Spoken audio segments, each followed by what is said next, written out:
Howdy, it is I, Junk, and I've had kind of an up and down week.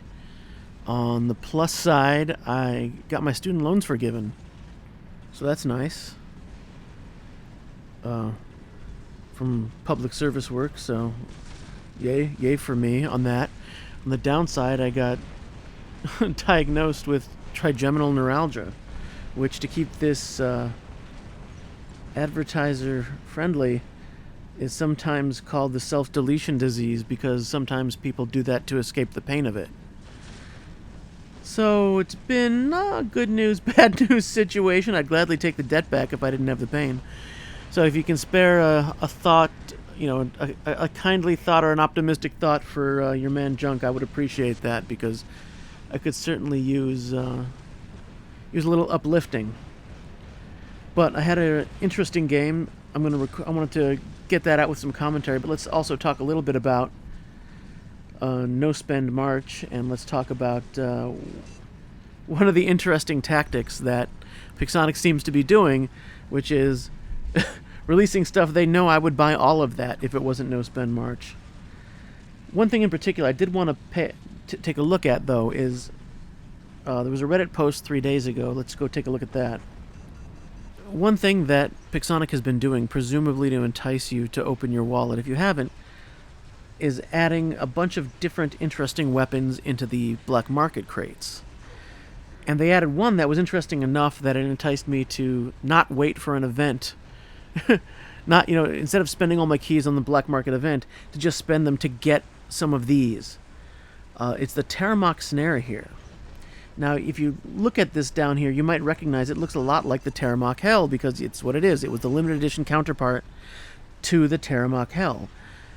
I don't think it was ever released before. There's some comments saying it was never released. There's some comments saying it was released, but only during the meta it was added, and then it was pulled from any other future boxes.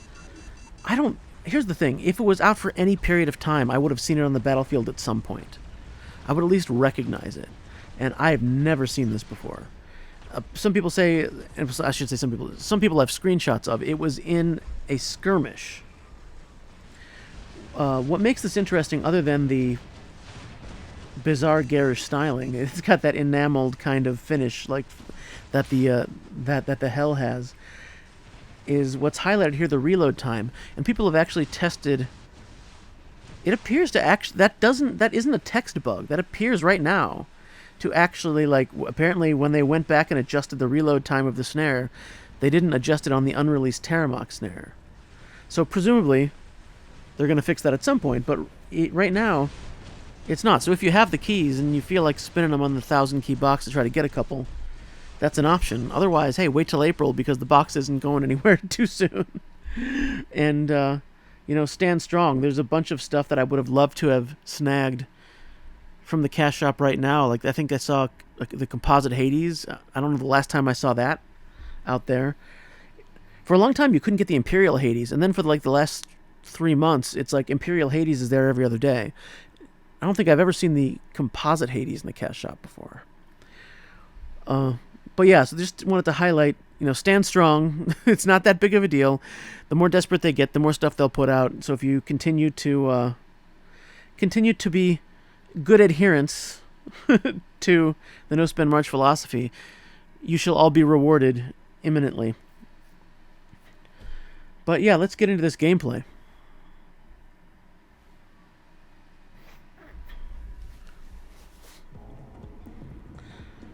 Okay, so we're dropping in here on Rome. This nether build, someone suggested in the comments, and I'm blanking on who it was. I'm sorry, I will give you the shout out in the description below. So check the description below to see who suggested this nether. There's two main suggestions. One was mid-range support using Magnetar, and these are the Sheriff Magnetar. They're Mark III because I had leveled them to put on a Kepri. Back when we didn't need tokens to do that. And the other suggestion was watch your shield.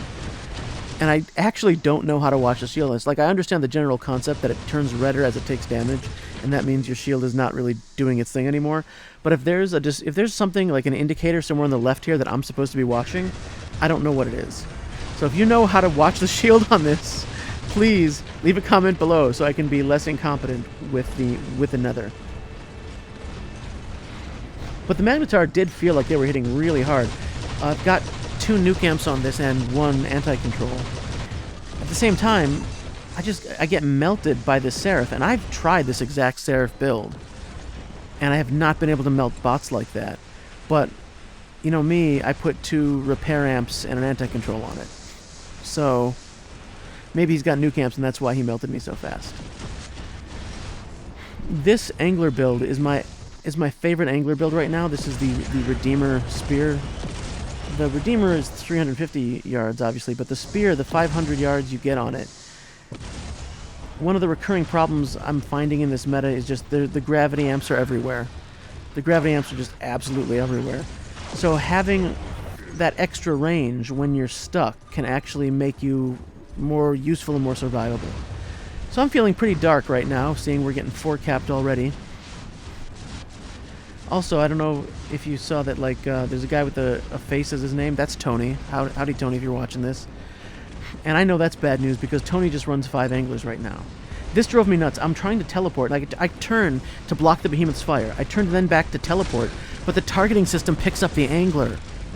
And so instead of teleporting to a nice soft behemoth I can empty my rockets into, I end up in front of an angler the second before his ability ends and get blinded.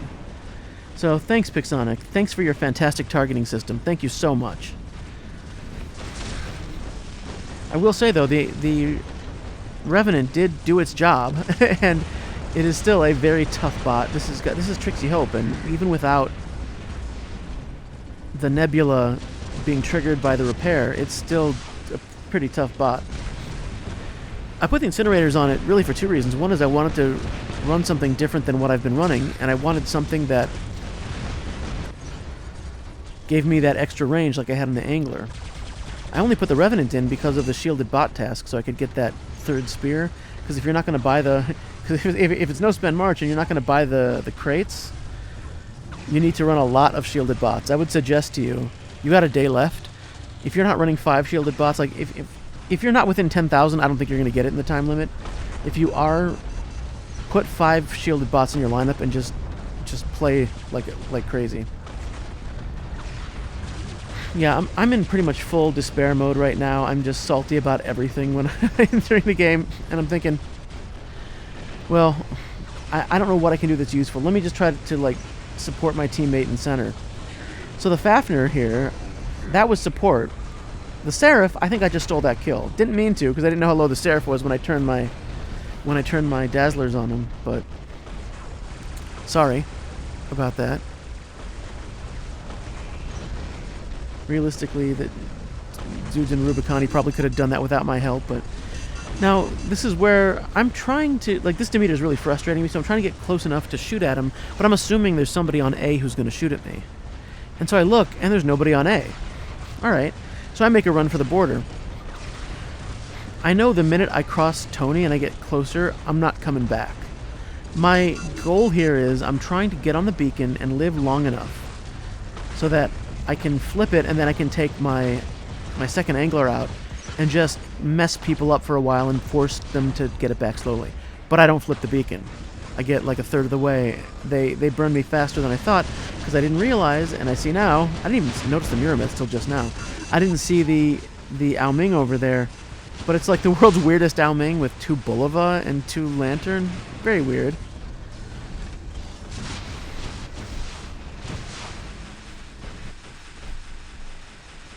So, just what I needed was more Titans coming at me. And here I'm thinking, okay, I can run into center, but center, I think center might be fine. I'm maybe better off continuing to frustrate these Titans for as long as I can. Also, yeah, that Demeter is obviously a ghost right now, so I guess when all else fails, cheat. Now here's where I'm in real bad shape. Yes, I'm glad we've got a 3.5, maybe 4 cap. This is my last bot, and we have like 4 minutes 40 seconds left. So I've been playing way too aggro to be on my last bot. Not just on my last bot, but on my last bot with a Mirror shooting down at me to contest a beacon. So I'm thinking, I need to be really careful. And yet, like this game, we're behind on the beacon bar. I still have to be a little bit aggressive, but I need to flee at the first sign of trouble. Okay, so this angler comes to start chasing me, right? Chasing, chasing, chasing. I assume my buddy here, my teammate angler, is going to try to block him so I can get away. Nope, just runs past me and then just chases from behind. If you're in that situation, if you're an angler and you're phased and there's an angler chasing a bot on your team, just be a buddy and try to block that angler, because this, I could have been taken out by now, right? Other than my fetish for repair amps, that would have been the end. So yeah, I think we've got no realistic probability of success here, but obviously I'm still going to play because never quit, never surrender. Play every minute and make them earn everything. But I'm looking here, I'm thinking, our beacon bar is down, it's 6 on 6. I'm almost gone. Like, my bot is almost dead. And then I just get lucky with those 2 kills. I mean, that could have been any of us who were shooting at them. But I'm looking around, I'm thinking, I just don't see how we're going to do it. At the same time, I'm in a decent position right now, right? And right now we do have, or almost have, a beacon advantage. As soon as those guys at A, like, the mistake would have been to try to shoot into center with guys at A shooting at me. So as soon as the guys at A were down, then there was an opening to go shoot into center. And here comes Tony in yet another angler. What a shock. And I am positive this is it. I'm definitely done for. And I don't know how I managed to get out of that circle. I don't know if it was a game glitch. I don't know if the Khepri gods decided that the old Khepri needed this win. But now I'm thinking, you know, after that, I started to feel not confident, but like hopeful. That this is a bad situation, yes. And I think Tony is maybe a little gun-shy, not super eager to charge me a second time. Which is, I guess, you know, he's not crazy, because that would be the definition of madness, right? So, but now, okay, we got 3 cap, and we're getting close to meching them, but they do have a heck of a beacon bar advantage. So, I think Tony and I were in the same boat. He had to try to challenge this beacon, and I had to try to shoot at him. Of course, when he's got a building between us, there's not a lot I'm going to do about that. But I had to try to take him out, even though he could have melted me pretty easily if he had the range and didn't have another spear cupper shooting him in the face.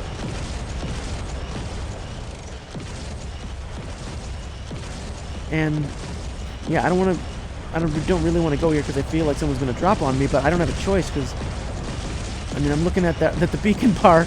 There is no way I cannot contest this. Like, I can lose because I get mech'd, or I can lose because I didn't challenge it, right?